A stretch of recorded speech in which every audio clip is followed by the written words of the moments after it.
ও বৃদ্ধ বাবা, তুমিও চিন্তা করো নাই? ও মুসলমান, তুমি কোনোদিন চিন্তা করো নাই? তুমি যখন রাস্তা দিয়ে হাঁটো, সুন্দর করে বন্ধু নিয়ে হাঁটতেছ, অথবা একা একা হাঁটতেছ, অথবা তুমি চলতেছ, হঠাৎ একটা ধুলার কণা, হঠাৎ একটা বালুকণা তোমার চোখের ভেতরে প্রবেশ করেছে। এই চোখের ভেতরে বালুর কণাটা প্রবেশ করার সাথে সাথে চোখটা ইচ্ছা করে বন্ধ করেন না, অটোমেটিক বন্ধ হয়ে যায়। ইচ্ছা করে, সাইকেলের মতো ইচ্ছা করে, মোটরসাইকেলের মতো ইচ্ছা করে, প্রাইভেট কারের মতো ইচ্ছা করে, নাকি অটো বন্ধ হয়ে যায়? আলাম নাজআল লাহু আইনাইন ওয়া লিসানাহু ওয়া শাফাতাইন। এগুলা কার দান? আওয়াজ করে বলুন, কার দান? হাসান বসরি নাম শুনছেন না আপনারা? একজন প্রখ্যাত ওলি, কায়েদ সাহেব রহমতুল্লাহ আলাই যেমন এই অঞ্চলের একজন প্রখ্যাত বুজুর্গ ছিলেন, বর্তমান হযরত নাসারাবাদী দামাত বারাকাতুহুমুল আলিয়া যেমন একজন প্রখ্যাত বুজুর্গ, একজন আধ্যাত্মিক রাহবার। আজকে এখানের জোহরের পূর্বে যে অনুষ্ঠান হয়েছে, আমি দেখেছি এখানে সারা দেশের সব মতের, সব পথের লোকজন, ঠিক না বা ঠিক? এখানে সব দলের নেতারা এসছে। কায়েদ সাহেব রহমতুল্লাহ আলাই যেই ঐতিহাসিক ঘোষণা দিয়েছিলেন, ইত্তেহাদ মাল ইখতিলাফ, মতানৈক্য সহ ঐক্য, সেটার বাস্তবায়ন আজকের মাঠে আমরা দেখতে পাচ্ছি। ইনশাআল্লাহ সেদিন বেশি দূরে নয়, যেদিন এই বাংলা হবে ইসলামের বাংলা, এই বাংলা হবে কোরআনের বাংলা, এই বাংলা হবে খলিলুর রহমান হযরতের বাংলা। আওয়াজ করে বলো, ঠিক না ঠিক? আমার ভাইয়েরা, হযরত হাসান বসরি রহমতুল্লাহ আলাইহি একজন প্রখ্যাত বুজুর্গ ছিলেন। ওনার কাছে এক লোক এসে বলে, হুজুর আমার একটা তাবিজ দেন, আমার একটা দোয়া দেন, প্রেসক্রিপশন দেন। কেন? আমার জমিতে ফসল হয় না, সোনা ধরলেও ছাই হয়, আর কত মানুষ ছায় হাত দিলে সোনা হয়। তো আমার একটু কি করেন, তাবিজ দেন, একটু ঔষধ দেন, প্রেসক্রিপশন করেন। হযরত হাসান বসরি রহমতুল্লাহ বলে, আচ্ছা বাবা, তুমি ইস্তেগফার পড়ো। কি পড়ো? ইস্তেগফার পড়ো। কিছুক্ষণ পরে আর একজন আসছে। উনি এসে বলে, হুজুর আমার সন্তান হয় না, বাচ্চা কাচ্চা হয় না, আমাকে একটা তাবিজ দেন। হযরত হাসান বসরি বলেন, বসো। আপনাদের কি ধারণা, বিবাহ করলেই তো সন্তান হয়? কথা বলেন, কথা বলেন। বিবাহ করলেই সন্তান হয়ে যায়, নাকি মালিকের হুকুম লাগে? এমনও কি কোনো লোক আপনারা দেখেছেন কখনো 10 বৎসর, 20 বৎসর, 30 বৎসর বৈবাহিক জীবনে আবদ্ধ, স্বামী স্ত্রীর সংসার চলছে, কিন্তু একটা সন্তানের মুখ এখনো তারা দেখেনি? এমন লোকজনের সন্ধান কি আপনাদের কাছে আছে? এমন লোকজন কি কখনো দেখেছেন? তাদের হৃদয়ের ব্যথা কি কখনো বুঝতে চেষ্টা করেছেন? এই মেয়েটা যেখানেই যায় সেখানে বলে, মালিক সন্তান দাও। এই ছেলেটা যেখানেই যায় সেখানে আল্লাহর কাছে দোয়া করে, শেষ রাত্রে উঠে আল্লাহর কাছে কান্নাকাটি করে। মক্কা শরীফে যাওয়ার সুযোগ হলে ওই খানায়ে কাবাকে সামনে নিয়ে সেখানে বসে দোয়া করে, মাকাম ইব্রাহিমের ওখানে বসে দোয়া করে, সাফা মারওয়ার সাই করার সময় দোয়া করে, মিনা মুজদালিফা আরাফায় সেখানে গিয়ে দোয়া করে। যেখানে গেলে দোয়া কবুল হয় সেখানে গিয়ে দোয়া করে। যে কোনো বুজুর্গ ওলি যাকে পাই তার কাছে বলে, আমাকে একটু আল্লাহর কাছে একটু দোয়া করে দেন না, আপনি বলে দেন। আসলে দেন আল্লাহ না পীর? কে দেন? কথা বলেন, কে দেয়? দেন কে? দেনেওয়ালা কে? আল্লাহ। এখন দোয়ার ফসল হিসেবে সন্তান আসে, আবার কখনো কখনো দোয়া চলতে থাকে কিন্তু সন্তান আসে না। এটা কার ইচ্ছা? আরো জোরে বলুন, কার ইচ্ছা? হুজুর বলে, ঠিক আছে তুমি আমাকে বলছো, আমি আল্লাহকে বলবো, আমি দোয়া করব। আজকে আমাদের যাদের সন্তান আছে বা হয় নাই, দোনো মানুষ কি সমান? আজকে সন্তান একটা নিয়ামত। একটা দোয়া আপনাদের শিখাই, যখনই আল্লাহর কাছে হাত তুলবেন দোয়া করবেন, আল্লাহ আমাদের যে সন্তান তুমি দিছ, এ সন্তান যেন দুনিয়াতে খিদমতের কারণ হয় আর আখিরাতে নাজাতের কারণ হয়। মনে থাকবে যে আল্লাহ সন্তানগুলি যেন দুনিয়াতে খিদমতের কারণ হয়, এ সন্তান নিয়ে যেন কোথাও সালিশ করা না লাগে, আল্লাহ আর যেন আখিরাতে নাজাতের কারণ হয়। কারণ আল্লাহ ছাড়া সাহায্যকারী আর কেউ আছে? কথা বলেন, আছে? দর্দ দিল কিসসে কাহো,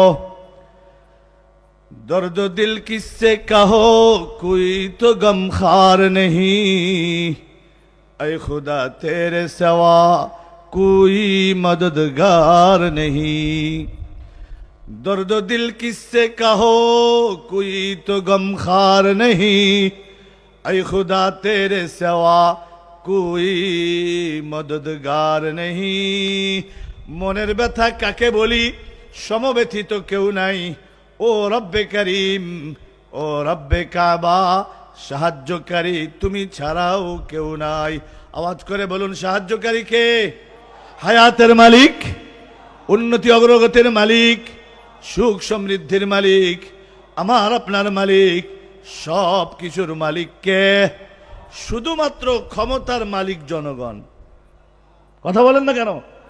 শুধুমাত্র ক্ষমতার মালিক জনগণ। তাই যদি না হবে, নির্বাচন আসছে সামনে, এই নির্বাচনকে কেন্দ্র করে এখন মাথায় টুপি পরা শুরু করছে, হাতে তসবিহ নেওয়া শুরু করছে, স্যালুট সালাম দেওয়া শুরু করছে।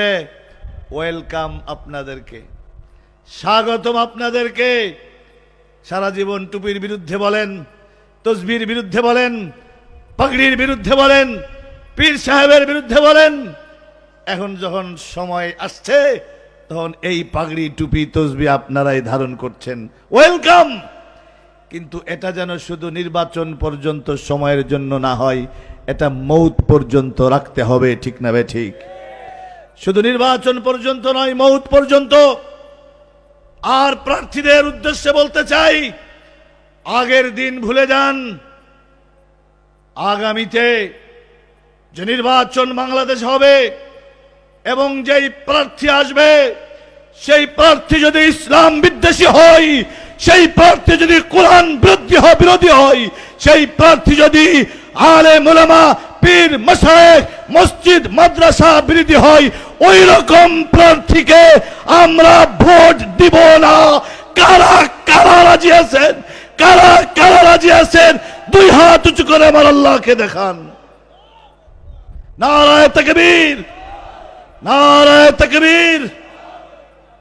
আমার ভাইয়েরা, আমরা ওই রকম প্রার্থী চাই যার হাতে দেশ নিরাপদ, যার হাতে জাতি নিরাপদ, যার হাতে ইসলাম নিরাপদ, যার হাতে কোরআন নিরাপদ, যার হাতে মসজিদ মাদ্রাসা নিরাপদ, যার হাতে আলেম ওলামা নিরাপদ, যারা আমাদের খলিল সাহেবকে, যারা আমাদের ওলামায়ে কেরামকে, ওলামায়ে দেওবন্দ হাক্কানি রব্বানি এবং আমাদের হযরতদের কাছে যারা আসবে, যারা তাদের পরামর্শ নিবে, যারা তাদের কথা শুনবে, আমরাও তাদের কথা শুনবো। কথা বলেন ঠিক না ঠিক? এর বাহিরে সুযোগ নাই। 54 বছরের বাংলাদেশে আমরা দেখেছি নির্বাচনের পূর্বের এক অবস্থা, নির্বাচনের পরের আর এক অবস্থা। আপনারা দেখেন নাই?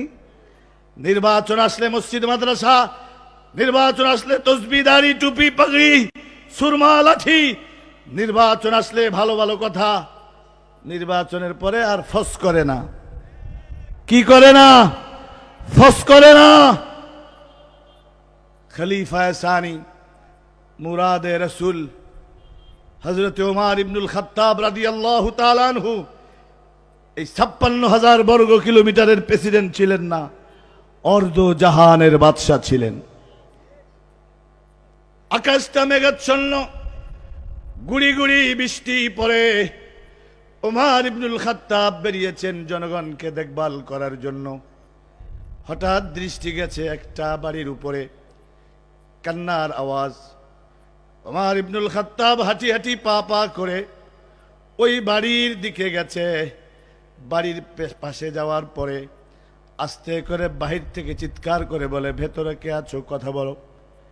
একটি নারী কণ্ঠ ভেসে এসছে, একজন বিধবা শহীদের স্ত্রী ভেতর থেকে চিৎকার করে বলে, কে তুমি? কেন আমি তোমার কাছে আমার পরিচয় দিব? কে তুমি? পরিচয় কি বলো? ওমর ইবনুল খাত্তাব রাদিয়াল্লাহু তাআলা আনহু নিজের পরিচয় লুকিয়ে রেখে বলে, মা, আমি একজন সাধারণ পথিক, কান্নার আওয়াজ শুনতে পেয়েছি, এজন্য আমি চলে আসলাম। শহীদের বিধবা স্ত্রী চিৎকার করে বলে, বাবা, উমার কি বেঁচে নেই? উমার কি আমাদের খবর রাখবে না? সে আমাদের প্রেসিডেন্ট, সে আমাদের বাদশাহ, সে আমাদের খলিফা, সে আজ পর্যন্ত আমার খবর রাখলো না। আজকে 3 দিন যাবত আমি আমার বাচ্চাদেরকে নিয়ে অনাহারে অর্ধাহারে ক্ষুধার্ত অবস্থায় ছটফট ছটফট করছি। বড় বাচ্চাটা, মেজো বাচ্চাটা, ছোট বাচ্চাটা, 3টা বাচ্চা।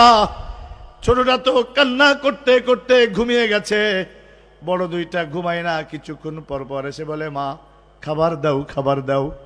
আমার ঘরে কিচ্ছু নাই, আমি একটা পাতিলের ভেতরে, একটা হাড়ির ভেতরে পানি আর পাথর দিয়ে জাল দিতেছি।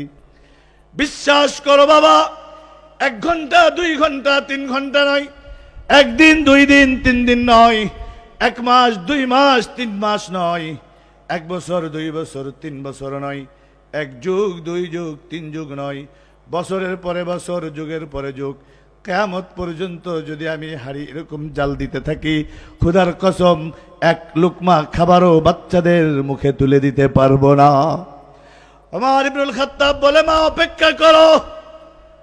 যারা নির্বাচনে অংশগ্রহণ করতে চাও, যারা প্রার্থী হতে চাও, যারা এমপি হতে চাও, যারা মন্ত্রী হতে চাও, যারা রাষ্ট্র চালাতে চাও, খুব খেয়াল করো। ওমর ইবনুল খাত্তাব দৌড় দিছে, সোজা দৌড়, 1 দৌড়ে গোডাউনের দরজার সামনে গিয়ে হাজির। ওইদিকে গোডাউনের সামনে আসলাম দাঁড়িয়েছিল, ওমরের পিএস, ওমরের খাদেম, ওমরের বডিগার্ড আসলাম দাঁড়িয়ে আছে দরজার সামনে। ওমর ইবনুল খাত্তাব বলে, তাড়াতাড়ি দরজা খোলো। দরজা খোলার পরে বলে, আসলাম, আটার বস্তা উঠাও। আটার বস্তা উঠিয়ে মাথায় উঠাও, তবে তোমার নয়, আমার মাথায় আটার বস্তা উঠাও। আসলাম বলে, না না আমিরুল মুমিনিন, আপনি অর্ধ জাহানের বাদশাহ, আপনি খলিফাতুল মুসলিমিন, আপনি আমিরুল মুমিনিন, মুহাম্মাদুর রাসূলুল্লাহর শ্বশুর। কোরআনের একাধিক জায়গায় আপনার মানসা মোতাবেক আল্লাহ রাব্বুল আলামিন আয়াতে কারিমা নাজিল করেছেন। সুতরাং আপনার মাথায় আটার বস্তা দিয়ে আমি হাঁটতে পারবো না। ওমর বলে, না না আসলাম, ময়দানে মাশরে আল্লাহ রাব্বুল আলামিন তোমাকে জিজ্ঞাসা করবে না, আমাকে জিজ্ঞাসা করবে। আপনাদের কি মনে হয় হাসরের মাঠ তো এরকম একটা মাঠ হবে? সেখানে হয়তো 2-4-5 লক্ষ মানুষ হবে এরকম। হযরত আদম থেকে নিয়ে আজ পর্যন্ত নয়, কিয়ামত পর্যন্ত যত মানুষ সব সেখানে থাকবে। ওই কঠিন মুহূর্তে আমি আপনি নয়, সমস্ত নবীরা পর্যন্ত নফসি নফসি করতে থাকবে। তিরমিজি শরীফের লম্বা হাদিস, হযরতে আদম নফসি নফসি করবেন, হযরতে নূহ নফসি নফসি করবেন, হযরতে ইসমাঈল, ইব্রাহিম, ইসহাক, ইয়াকুব, দাউদ, সুলাইমান, মুসা, ঈসা আলাইহিমুস সালাম, সমস্ত নবী। এমনকি হাসরের মাঠের ওই কঠিন অবস্থা যখন দেখবে, সমস্ত মানুষ পেরেশান হয়ে হযরতে আদমের কাছে যাবেন, ইয়া আবানা কদ্দিম মানা, আর পারছি না, ফয়সালা যা হওয়ার হবে, নসিবে যা আছে তা হবে, কিন্তু এই মাঠে আর দাঁড়িয়ে থাকতে পারছি না, খালি গায়ে, খালি পায়ে, খালি মাথায় এখানে আর দাঁড়িয়ে থাকতে পারছি না, আপনি একটু আল্লাহর কাছে নিয়ে চলুন না। হযরতে আদম বলবেন, না না আমি পারবো না, ইযহাবু ইলা নূহ, যাও পয়গম্বর নূহের কাছে। সকলে যখন নূহের কাছে যাবে তিনি বলবেন, আমিও পারবো না, ইযহাবু ইলা ইব্রাহিম, যাও পয়গম্বর ইব্রাহিমের কাছে। তিনিও বলবেন, যাও ইযহাবু ইলা মূসা, যাও মূসার কাছে। হযরতে মূসার কাছে গেলে তিনি বলবেন, ইযহাবু ইলা ঈসা, যাও ঈসার কাছে। হযরত ঈসার কাছে যাওয়ার পরে তিনি আর কারো কাছে পাঠাবেন না। তিনি বললেন, দেখো এই হাসরের মাঠ, কোথাও কারো কাছে গিয়ে লাভ নাই। এই ময়দানে, এই মাঠে একজন একজন একজন, তিনি আমার নবী, তিনি আপনার নবী, সব নবীদের নবী, কুল কায়নাতের নবী জনাবে মুহাম্মদুর রাসূলুল্লাহ। বলেন না সাল্লাল্লাহু আলাইহি ওয়াসাল্লাম। আকায়ে নামদার, তাজদারে মদিনা, সরকারি দো আলম, महबूबे किबरिया, जिगर गोशे आमिना, मौलाए कुल, फखरे रसूल, हादिये सुबुल, शाफिये महशर, साकिये कौसर, रहमत आलम, मुहसिन आजम जनाबे मुहम्मदुर रसूलुल्लाह। सबाई पढ़ुन सल्लल्लाहु अलैहि वसल्लम। একমাত্র নবী ছাড়া আর সবাই নফসি নফসি। নবীজি শুধু বলবেন উম্মতি উম্মতি। মাকামে মাহমুদে আল্লাহর কুদরতি পায়ে পড়ে যাবেন। আল্লাহ তাআলা বড় মহব্বত করে বলবেন, ইয়া মুহাম্মদ ইরফা আর আসাক, ইরফা আর আসাক ইয়া হাবিবি। ও মুহাম্মদ মাথা উঠাও, ও আমার বন্ধু মাথা উঠাও। দুনিয়াতে কেঁদেছো, কবরে কেঁদেছো, আজকেও কাঁদবা তা হবে না। পরিষ্কার মনে রাখবেন, পবিত্র কোরআনুল কারীম 30 পারা, 30 পারার মধ্যে 114টা সূরা আছে। 114টা সূরার মধ্যে কোথাও আমার আল্লাহ, কোথাও আমার আল্লাহ নবীজিকে নাম ধরে ডাকেন নাই। কোথাও বলেছেন ইয়া আইয়ুহান নবী, কোথাও বলেছেন ইয়া আইয়ুহার রাসূল, কোথাও বলেছেন ইয়া আইয়ুহাল মুজাম্মিল, কোথাও বলেছেন ইয়া আইয়ুহাল মুদাসসির, কোথাও বলেছেন ইয়াসিন, কোথাও বলেছেন তাহা, কোথাও বলেছেন ওয়াদ-দুহা ওয়াল-লাইলি ইযা সাজা, মা ওয়াদ্দাকা রাব্বুকা ওয়া মা ক্বালা, ওয়ালাল আখিরাতু খায়রুল লাকা মিনাল উলা। কোথাও বলেছেন ইন্না আতাইনাকাল কাউসার ফাসাল্লি লিরাব্বিকা ওয়ানহার, ইন্না শানিআকা হুয়াল আবতার। ওই দিন বড় মহব্বত করে, বড় ভালোবেসে বলবেন, ইয়া মুহাম্মদ ইরফা আর আসাক, ও মুহাম্মদ মাথা উঠাও, আজকে আর কাঁদতে হবে না। সাল তুতা ওয়াশফা তুশাফা, আজকে তুমি যা চাবে তা পাবে, আর তুমি যার জন্য সুপারিশ করবে আমি আল্লাহ, তুমি নবীর সুপারিশ মঞ্জুর করে নিব। আমি আল্লাহ, তুমি নবীর সুপারিশ মঞ্জুর করে নিব। আসলামকে ডেকে বলে, মনে আছে আসলাম কাকে? আসলামকে ডেকে বলে, ডেকে বলে না না আসলাম, হাসরের মাঠে আমাকে আল্লাহর আদালতে দাঁড়াতে হবে, সুতরাং আটার বস্তা আমাকে দাও। হযরত ওমর আটার বস্তা নিয়ে ছুটছে। ওই শহীদের বিধবা বাড়িতে যাওয়ার পরে পেছন থেকে নক করে বলে, মা আটার বস্তা নাও, বাচ্চাদের রুটি বানাই খাওয়াও। এদিকে মসজিদে নববীতে ফজরের আজান শুরু হয়ে যাচ্ছে। আল্লাহু আকবার, আল্লাহু আকবার, আল্লাহু আকবার, আল্লাহু আকবার। এদিকে মসজিদে নববীতে আর কিছুক্ষণ পরেই মাগরিবের নামাজের আজান হবে, সকলেই নামাজের প্রস্তুতি নিন। আর কিছুক্ষণ পরেই মাগরিবের নামাজের আজান হবে, সকলেই নামাজের প্রস্তুতি নিন। আল্লাহু আকবার, আজান শুরু হয়ে গেছে।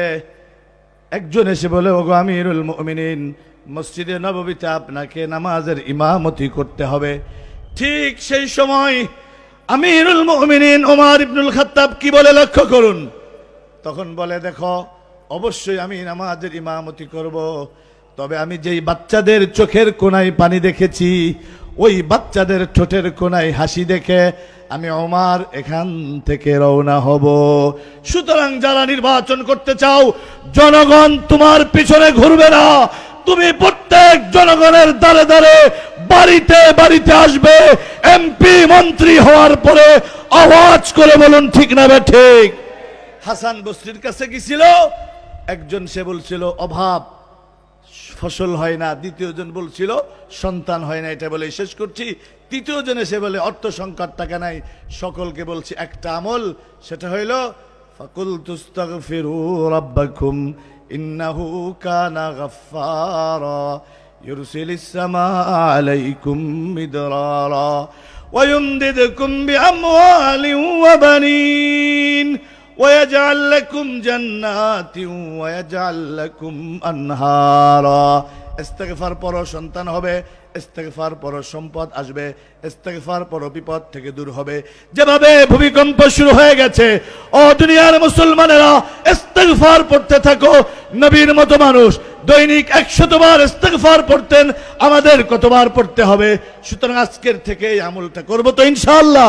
ইনশাআল্লাহ আল্লাহ রাব্বুল আলামিন আমাদেরকে ইস্তেগফার পড়ার তৌফিক দান করেন।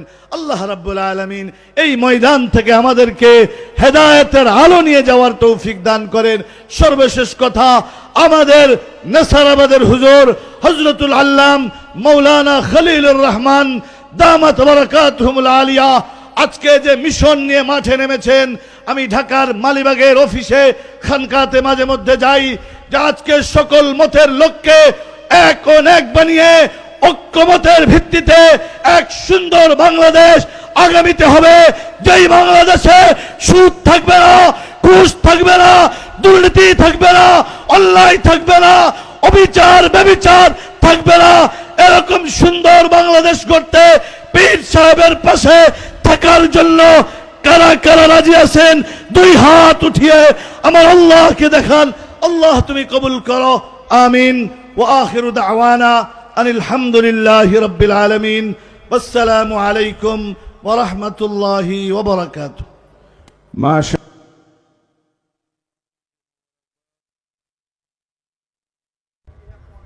মহতারাম শায়েখকে তার গুরুত্বপূর্ণ আলোচনা উপস্থাপন করার জন্য। সম্মানিত মেহমানবৃন্দ,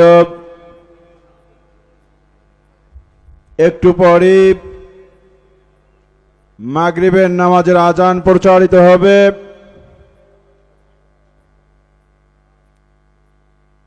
যাদের উজুর প্রয়োজন মেহেরবানি করে নদীর ঘাটলা ব্যবহার করে এবং প্যান্ডেলের পশ্চিম পাশের